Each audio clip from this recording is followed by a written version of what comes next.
बोलिए देवादिदेव 1008 पार्श्वनाथ भगवान की जय जय जय। श्रवण संस्कृति के उन्नायक प्रातः स्मरणीय आचार्य भगवंत विद्यासागर जी महामुनिराज की जय जय जय। आचार्य श्री समय सागर जी महाराज की जय जय जय। जय बोलिए गुणायतन प्रणेता शंका समाधान करता भावना योग प्रवर्तक तरुणाई के प्रखर वक्ता पूज्य मुनिवर श्री प्रमाण सागर जी महाराज की जय जय जय। मुनिवर श्री निर्वेक सागर जी संधान सागर जी महाराज की जय जय जय। मुनि संघ की जय जय जय। प्रिय बंधुओं, श्री शीतलनाथ भगवान के त्रय कल्याणों से परिपूजित यह भूमि जहां पर अपन सब मिलकर के देश के सर्वाधिक लोकप्रिय कार्यक्रम शंका समाधान का सीधा प्रसारण दिख सुनवा आनंद ले रहे हैं। जो भी लोग जिनवाणी पारस चैनल, जिनवाणी चैनल एवं प्रामाणिक ऐप के माध्यम से, उन सभी का मैं सकल दिगंबर जैन समाज की ओर से हार्दिक हार्दिक अभिनंदन करता हूं। बंधुओं, यह कार्यक्रम अपन प्रारंभ करें उसके पूर्व अपन चलते हैं पूज्य मुनि श्री के चरणों में वंदन करके आशीर्वाद की मंगल भावना लेकर के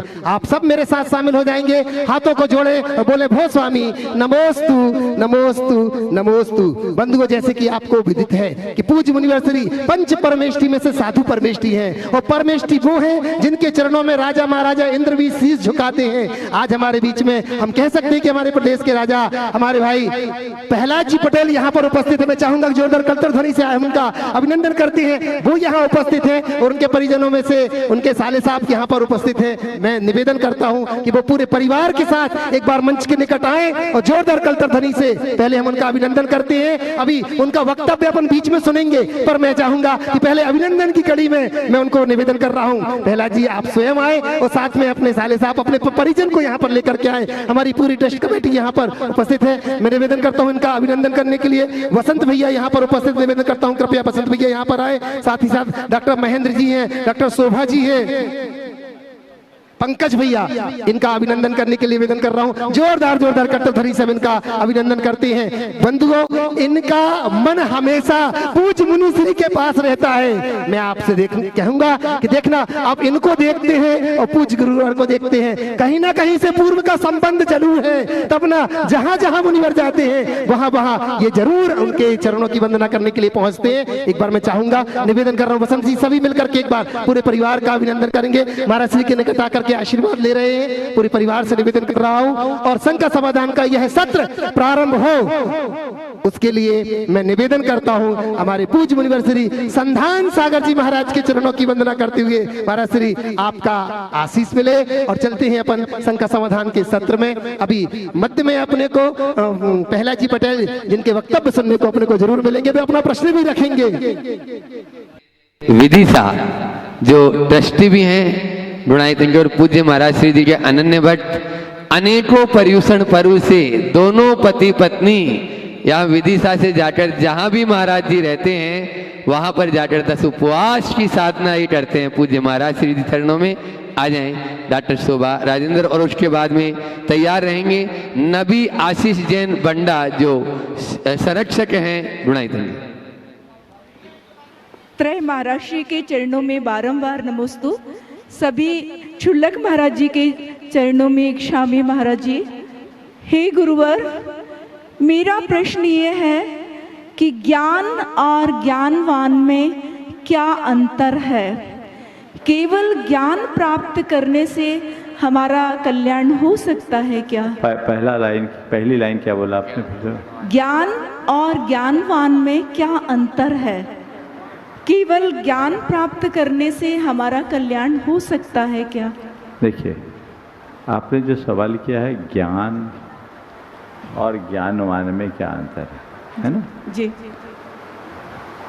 तो ज्ञान तो हमारे जीवन का एक गुण है,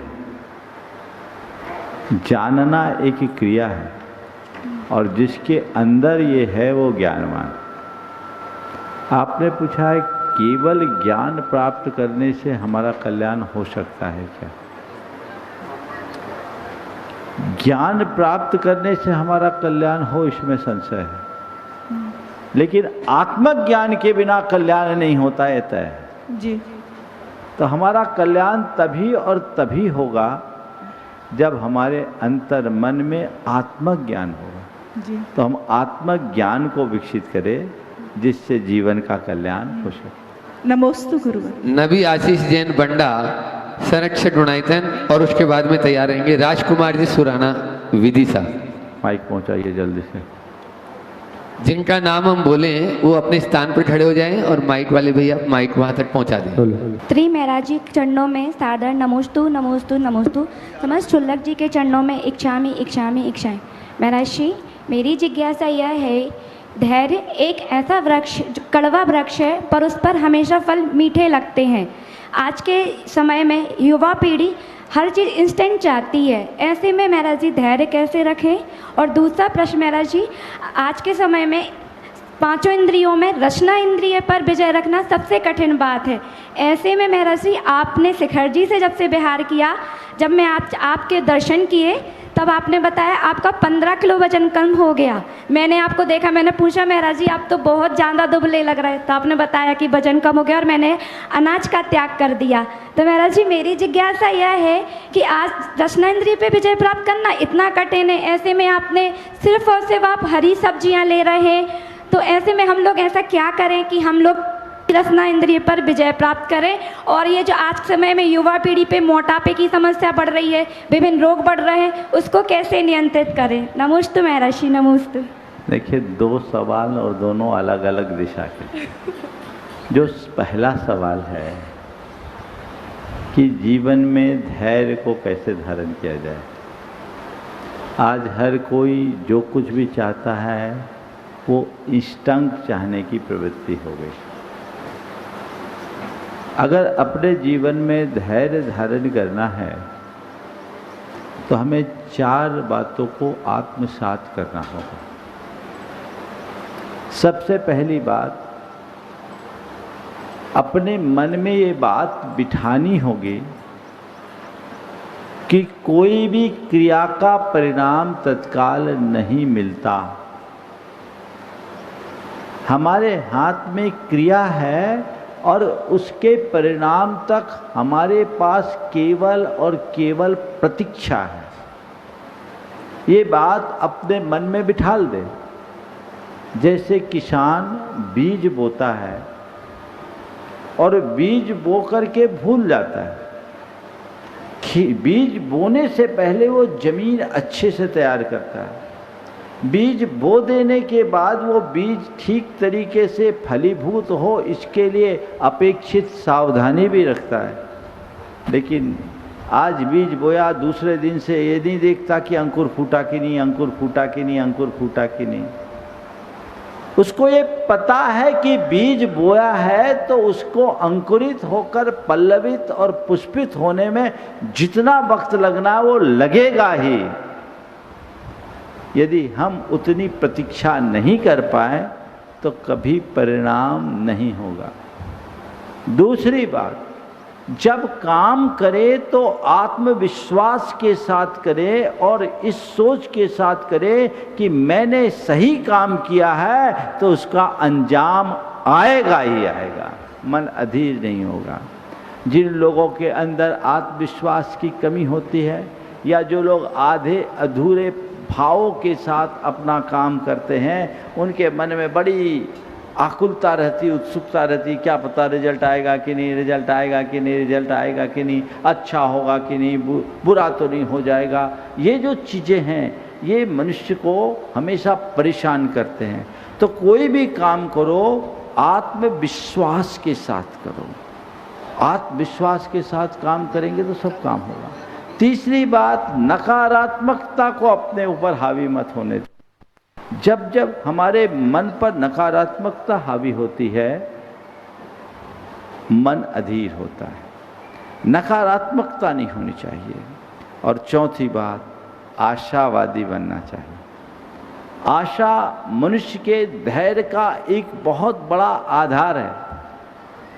हाँ, रात अंधेरी है, काली रात है, घबराने की क्या बात है, सुबह होगी, सुबह होगी और रात बीतने के बाद ही सुबह होगी।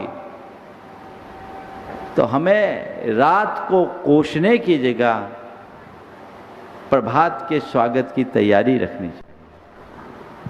यदि इतनी सी सोच अंतरंग में विकसित हो जाए तो मैं नहीं समझता कि किसी प्रकार की अधीरता चित्त में हावी होगी। आपने जो दूसरा सवाल रसना इंद्रिय पर विजय का जो सवाल किया है, बहुत अच्छा सवाल है, पर आपने मुझसे जोड़कर लोगों को परेशानी में डाल दिया। अब आपने जो बातें बोल दी, पूरे देश भर के लोग चिंतित हो जाएंगे, लोग परेशान ना हो खामोखा। मैंने ऐसा कोई त्याग बाग नहीं किया, पहली बात तो यह है। हाँ, ये बात सही है कि अभी मैं अन्न नहीं ले रहा हूँ और इन दिनों केवल और केवल हरी सब्जियां ले रहा हूँ, उसके अलावा कुछ नहीं ले रहा हूँ, बस थोड़ा सा जो होता वो लेता हूँ। तो ये जो चीज़ें हैं ये एक प्रयोग है, हम साधु लोग हैं। साधु जीवन में हम लोग अपने ऊपर निरंतर प्रयोग करते रहते हैं, समय समय पर कई तरह के प्रयोग करते हैं। हम लोगों की ये कोशिश होती है कि हम अपने फिजिकल और मेंटल रिक्वायरमेंट को जितना बन सके रिड्यूस करें, और वह प्रैक्टिस से पूरी हो सकती है, साधना से हो सकती है। तो ये जो कुछ चीज़ें हैं वो हमारी साधना का अंग है। जहाँ तक रसना इंद्रिय का सवाल है, अगर किसी के मन में रस लेने की इच्छा हो तो हर चीज में उसकी रस की इच्छा होगी, लेकिन जिसको भीतर का रस आ जाता है उसे बाहर के रस से कोई प्रयोजन नहीं। आप लोग में और हम लोगों में एक मौलिक अंतर है। आम आदमी खाने के लिए जीता है और हम जीने के लिए खाते हैं। आप लोग भोजन करते हो और हम गड्ढा भरते हैं। अपनी शरीर की रूपी गाड़ी को चलाने के लिए केवल ईंधन भरते हैं, जितने में काम चल जाए। कल महाराज जी लोग ही मुझसे कह रहे थे, महाराज जी आप अभी कुछ नहीं ले रहे, सब्जियां ले रहे, कैसे चलेगा? हमने इन लोगों से कहा बोलो कहीं कमी दिख रही है? बिहार कर रहा हूँ, इतनी गर्मी में चल रहा है, आप लोग बराबरी से चल रहे, कहीं कमी तो नहीं है ना? महाराज कह रहे आगे चल रहे। तो वो तो अपने ऊपर है, ये एक प्रयोग है और दृष्टिकोण के परिवर्तन से चीज़ें बदलती है। आप जो चाहो वो कर सकते हो, कोई ऐसी बात नहीं है। सब बातें हमारे अपनी सोच पर, अपने दृष्टिकोण पर निर्भर करती है। इसलिए हमें उसी अनुरूप अपना सारा व्यवहार करना चाहिए। और पुनः मैं देश भर के भक्तों से कह देता हूँ, बिल्कुल परेशान मत होना, ऐसा हमारा कोई त्याग नहीं है। और आप लोग क्या है, बड़ा गड़बड़ भी हो जाता है कई बार। हम लोग कोई त्याग न भी करे और आप कह दो त्याग है तो साधु को त्याग करना पड़ जाता है लेने का देना नहीं पड़ जाए। ये एक प्रयोग है जो चल रहा है, कब तक चलेगा मुझे नहीं मालूम, लेकिन इसको लेकर किसी प्रकार से परेशान होने की जरूरत नहीं। श्रीमती माला रानी मुकेश जैन बड़ागर त्रय मुनि राजों के चरणों में अनंतो बार नमोस्तु नमोस्तु नमोस्तु। सभी क्षुल्लक जियों के चरणों में इच्छामी इच्छामी इच्छामी। महाराज जी 4-8 दिन सादा सिंपल रोटियां खाने से मन भर जाता है और कुछ अलग डिश बनाने का मन करता है, कुछ अलग डिश बनाई जाए और उसको खाया जाए। तो महाराज जी ऐसे ही संसार में रहकर, घर गृहस्थी में रहकर मन भर गया है, अब आत्मा में डूबने का मन करता है महाराज जी। तो आत्मा में डूबने की पूरी रेसिपी बताइए महाराज जी, कैसे आत्मा में डूबा जाए? आपने पूछा आत्मा में डूबने की रेसिपी, मैं बताऊं? जब आपको रोज का खाना अरुचिकर लगने लगता है, रोज रोज खाने से मन ऊब जाता है ना, तो बिना पूछे आउटिंग के लिए चले जाते हैं और कहते हैं चलो आज बाहर खाना है, कुछ हट के करना है। अगर सच्चे अर्थों में मन संसार से उबा है तो आत्मा में डूबने के लिए किसी से पूछने की ज़रूरत नहीं होगी, खुद मार्ग पकड़ लोगे। अगर अभी भी सवाल उठ रहा है तो ये इस बात का प्रतीक है कहीं न कहीं मन अभी फंसा हुआ है। उस मन को बाहर निकालिए। जब हम मन को पूरी तरह मोड़ेंगे तब होगा। और एक बात बोलूं, आत्मा में डूबने के लिए कुछ नहीं करना, और संसार से उबने वाला भी आत्मा में नहीं डूबता। मेरी बात को ध्यान से सुनना। संसार से डूबने वाला भी आत्मा में नहीं डूबता, आत्मा में वो डूबता है, केवल वो डूबता है जिसके मन में अंदर उतरने की प्रगाढ़ प्यास होती है। समझ गए? जिसकी अंदर की चेतना जाग जाती है। अपने अंदर की चेतना को जगाओ, मन को मोड़ दो। जो हमारी अंतर बहिर्मुखी वृत्ति है उसको अंतर्मुखी बना लो, तुरंत आत्मा में डूब जाओ। नमोस्तु। बंधुओं, अभी जो यहाँ पंच कल्याण चल रहा है उसमें केवल मात्र यहाँ मणिधर परिवार ने जो मंदिर बनाया उसी की प्रतिष्ठा नहीं हो रही, यहाँ तक कि देश के विभिन्न स्थानों से प्रतिमाएं यहाँ पर आकर वो भी गुरुवर के हाथों से प्राण प्रतिष्ठा होगी। और साथ में ही देश ही नहीं विदेश से भी प्रतिमाएं यहाँ पर आकर वह भी प्रतिमा यहाँ से प्रतिष्ठित होकर जा रही है। लंदन जैसे देश में यहाँ से काफ़ी प्रतिमाएं जा रही है प्रतिष्ठा होकर। और प्रभासगिरी से स्कॉटलैंड से भी, स्कॉटलैंड में भी यहाँ से प्रतिमाएं प्रतिष्ठित होकर जा रही है। और जो अभी मैं डॉक्टर प्रमोद जी को बुला रहा हूँ, ये भी यहाँ पर 5-6 दिन तक इसीलिए आए हैं, अपनी प्रतिमाएं लेकर आए हैं। इलाहाबाद के पास जो प्रभासगिरी पूज्य गुरुवर के आशीर्वाद से बहुत ही अच्छा क्षेत्र बन रहा है, उस क्षेत्र पर यहीं से विशाल जिन प्रतिष्ठित होकर जा रहे हैं। डॉक्टर साहब अपना प्रश्न पूज्य महाराज श्री चरणों में रखेंगे और उसके बाद में अपन आमंत्रित करेंगे आज की सभा के विशिष्ट जो अतिथि हैं प्रहलाद जी पटेल साहब।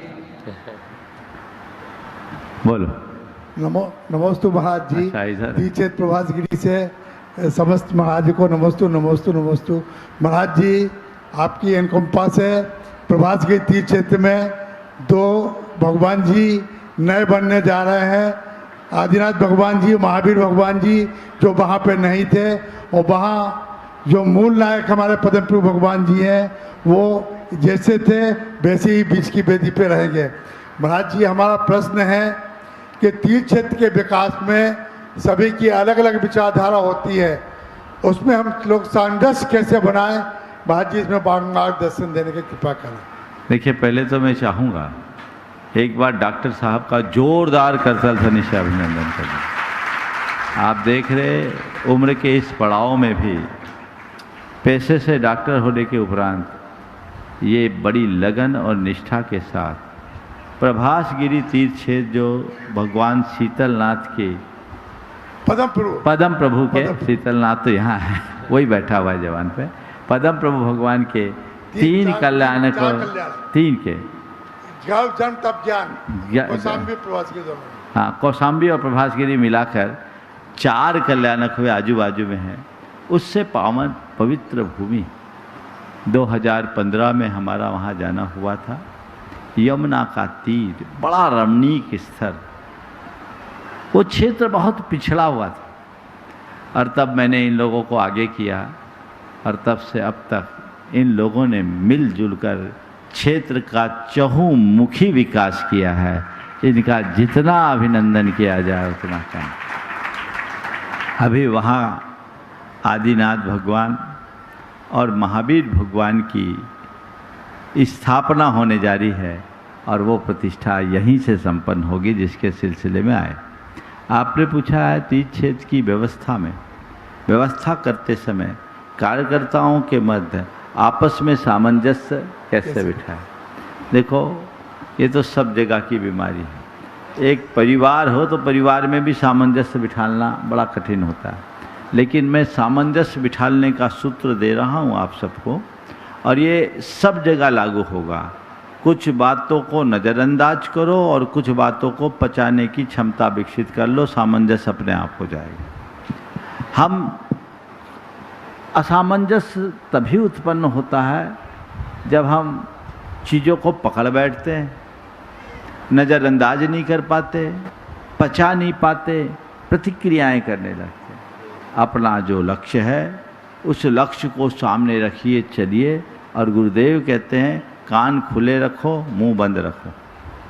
ये गुरुदेव का सूत्र रहता है हर कार्यकर्ताओं को, आँख कान खोल के रखना, मुंह बंद रखना। समझ गए? और हाँ, थोड़ा थोड़ा श्रेय अपनी टीम को देना शुरू कर दो, बल्कि सारा श्रेय अपनी टीम को देना शुरू कर दो, तो सारे कार्य अपने आप संपन्न हों। अब मैं बुला रहा हूँ बहुत ही सहज व्यक्तित्व के धनी सरलता के धनी, सकारात्मक के धनी और शालीनता के धनी ऐसे पंडित श्री प्रहलाद सिंह जी पटेल, पूर्व केंद्रीय मंत्री, मध्य प्रदेश शासन में जो अभी पंचायत ग्रामीण एवं श्रम मंत्री भी हैं, जोरदार तालियों से आप उनका स्वागत अभिनंदन करें। अपने विधि में कल आपने देखा भव्य अडवाणी पूज्य वर की और संघ की बहुत ही अच्छे से दिल से उन्होंने अडवाणी की, पूरे परिवार के साथ में वो यहाँ उपस्थित हैं।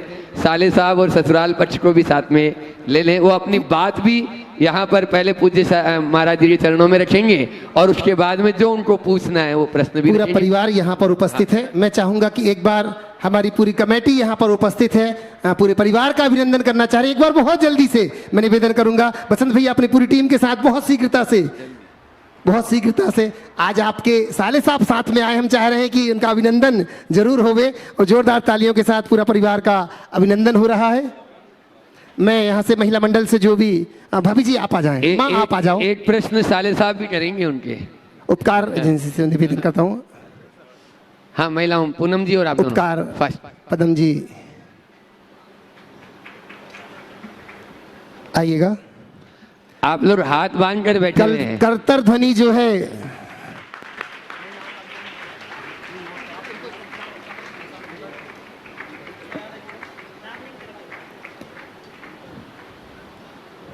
हर्ष ध्वनि आती रहे तो बहुत अच्छा है।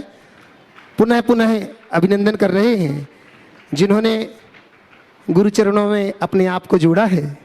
आप देख रहे हैं कई कार्यक्रमों में आपने देखा होगा पूज्य श्री के चरणों में आकर के जो सकारात्मकता की बात जो करते हैं, जैन भले ही नहीं है पर जैनत्व को जिन्होंने अपने अंदर लाया है, मैं निवेदन कर रहा हूं। इसी अभिनंदन के साथ प्रहलाद भैया अपना प्रश्न वक्तव्य के साथ रख रहे हैं। प्रहलाद भैया। पूज्य मुनि प्रमाण सागर जी,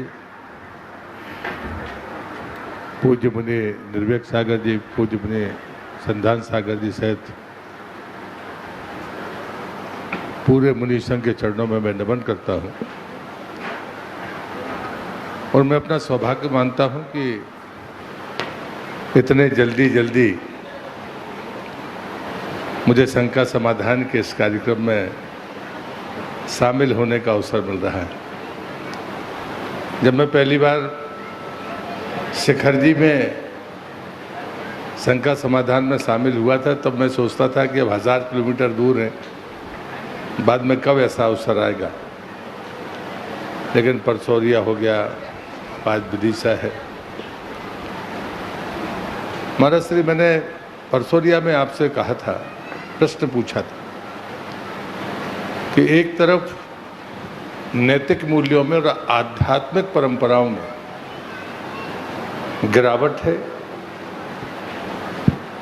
और वो गिरावट लगातार दिखती है, तो आपने बड़ा सुंदर उसका उत्तर दिया था कि हम साधना के लिए 2 घंटे देते हैं, सत्संग के लिए 2 घंटे देते हैं, प्रवचन के लिए 2 घंटे देते हैं, बाकी बचे हुए घंटों में जो गंदगी हमारे दिमाग और कानों में आती है तो स्वाभाविक है कि वो भी परिणाम, उसके दुष्परिणाम हमें भुगतने होंगे। मेरे एक स्वर्गीय मित्र थे, उन्होंने एक पत्र लिखा था मुझे, उसमें उन्होंने एक बात अंत में लिखी थी, जनता सदैव पुकार मचाएगी, नूतनता नूतनता नूतनता। जनता सदैव पुकार मचाएगी, नूतनता नूतनता नूतनता। बहुत सुंदर। वो परिणाम नहीं जानते, नएपन के प्रति जो आकर्षण है उन्हें उसका परिणाम का अंदाजा नहीं है। और इसलिए जो लोग हमारी आध्यात्मिक तपस्या के औरा में रहने वाले लोग हैं वो तो शायद नूतनता के इस प्रभाव से मुक्त रहते हैं, लेकिन जो बड़ी संख्या है, देश आज 60% नौजवान जवान हैं इस देश के भीतर, वो उस नूतनता की इस छद्म ऊर्जा के परिवेश में है। और ऐसी स्थिति में हम अगर इतनी बड़ी जवानी को उस अंधी गली से वापस ना ला पाए और जाने से ना रोक पाए तो ये ताकतवर देश कब उसको नुकसान होगा, इसका अंदाज़ा मुझे लगता है कि दिख भी रहा है। और मैं एक बात ज़रूर इसमें कहूँगा कि हम आने वाली पीढ़ी के लिए तप करते हैं, साधना करते हैं, कि हमारे बच्चे हमसे बेहतर जिंदगी जी सके। लेकिन हम ये कभी कहते नहीं थे कि भौतिक जिंदगी जिए, हमें मानते थे कि हमारी आध्यात्मिक परंपरा का उत्तराधिकार उनके पास हो। लेकिन ये चीज़ मुझे, मैं परिक्रमावासी हूँ नर्मदा का, लेकिन जब मैं वहाँ पर भी देखता था तब मैंने इस पर लिखा था बड़े कड़वे शब्दों में कि हम व्यवस्था के उत्तराधिकारी बनते जा रहे हैं, तब के उत्तराधिकारी हम नहीं हैं। और इसलिए मेरा आपसे सिर्फ निवेदन इतना ही है कि हम व्यवस्था के उत्तराधिकारी की योग्यता हम में हो, लेकिन हम तब के उत्तराधिकारी बनने के क्रम में क्या करें, यही मेरा प्रश्न है। बहुत ही सामयिक और गंभीर सवाल, ऐसे 2 मिनट खड़े रह सकते हैं तो अच्छा।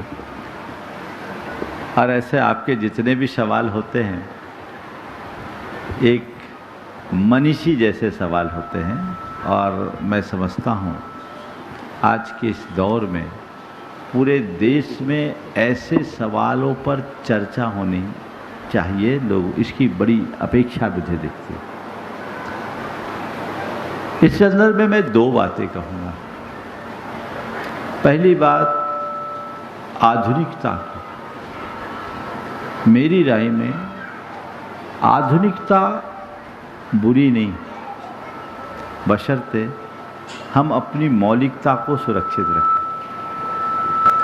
आज के इस दौर में जो आधुनिकता की अंधी दौड़ है, उस अंधी दौड़ में लोगों ने अपनी मौलिकता को खोना शुरू कर दिया। हम लोग पहला प्रयास ये करें कि हम अपनी मौलिकता को बचाने का जितना बन सके अभियान चलाएं। हमारी सोच मौलिक हो और हमारे जीवन शैली में वो मौलिकता प्रतिष्ठित हो। यदि ये बातें जुड़ जाती है तो आधुनिकता से कोई फर्क नहीं पड़ता। आज आधुनिकता के नाम पर केवल अंधानुकरण को माना जाता है, जबकि हमारी संस्कृति मनुष्य को हमेशा अद्यतन बन करके जीने की प्रेरणा देती है। हमारी संस्कृति कहती है तुम आधुनिक बनो, काल और काल की चेतना के साथ सामंजस्य बना के चलो, लेकिन अपनी मौलिकता को बचाओगे तभी ये कर पाओगे, अन्यथा इस बहाव में बह जाओगे। विडंबना केवल यही है कि लोग बह रहे हैं, और उसकी जो मूल वजह है वो ये है कि हम इस तरह की कोई तैयारी नहीं कर रहे। आज की शिक्षा व्यवस्था, आज का वातावरण, चाहे वो घर परिवार का हो या समाज का, पहले हमें जो प्रेरणा मिलती थी सत्यम बद धर्मम चर, अब वो खो गई। आज की शिक्षा पूरी तरह पश्चिमी जीवन मूल्यों पर आधारित हो गई, जहाँ केवल लर्निंग और अर्निंग की बात की जाती है, जबकि हमारी संस्कृति लर्निंग और अर्निंग को दूसरे नंबर पर रखती, लिविंग की बात पहले की जाती थी। जीवन के मूलभूत तत्वों को जब तक हम नहीं समझेंगे तब तक कोई बदलाव नहीं हो सकता। हमें इस दिशा में प्रयास करना चाहिए, व्यक्तिगत स्तर पर, सामाजिक स्तर पर और शासन और प्रशासन के स्तर पर। आपने बिल्कुल सही कहा कि ये देश इतना समृद्ध देश है जिसमें 60% के लगभग युवा हैं, लेकिन ये युवा अगर भटक जाएंगे तो देश का बंटाधार होगा। हमें इस शक्ति का पल पल उपयोग करने का प्रयास करना चाहिए। उसके लिए जो कुछ अपेक्षित है वो कार्य करना चाहिए, योजनाएं बनाना चाहिए। वर्तमान में केंद्र की सरकार ने नई शिक्षा नीति को आगे बढ़ाया है, उनमें इन बिंदुओं को जोड़ा गया, गुरुदेव का परामर्श भी उसमें जुड़ा। राज्य की सरकार भी कुछ कर रही है, पर मैं ये कह रहा हूँ पूरे देश भर की सरकारें भी इस काम को करें। पर मेरा मानना है ये सब काम केवल सरकार के स्तर पर नहीं होगा, ये सब काम तभी होगा जब हर व्यक्ति के हृदय में वैसी चेतना जागेगी। हमें वो चेतना जगाना है, लोगों को ये समझाना है। तुम आधुनिक बनो, हमें उससे कोई परहेज नहीं, पर अपनी मौलिक पहचान को कभी खंडित मत होने दो। मैं आपको एक बात बताता हूँ। मेरे संपर्क में एक बड़े उद्यमी, उनका एक बेटा लंदन में एक कंपनी में जॉब कर रहा था। आपको सुनकर के बड़ा अच्छा लगेगा। उस बेटे को 4 साल में उस कंपनी के डायरेक्टर के पोस्ट पर बिठा दिया गया। कंपनी बहुत बड़ी थी। कंपनी के मालिक ने जो बात कही, उसकी प्रगति का जो मूल आधार था, वो सबके लिए प्रेरणादायी।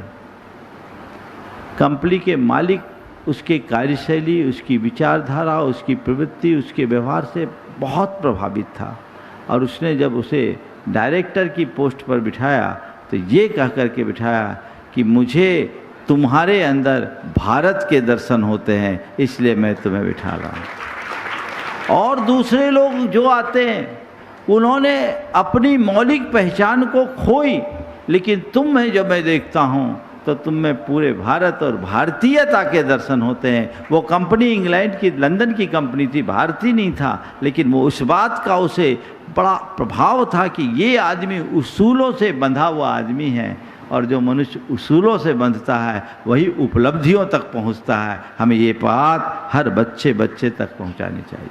हम किसी की कॉपी क्यों बने, फोटो कॉपी क्यों बने, दूसरों का अंधानुकरण क्यों करें? अपनी मौलिक पहचान को हम रखें।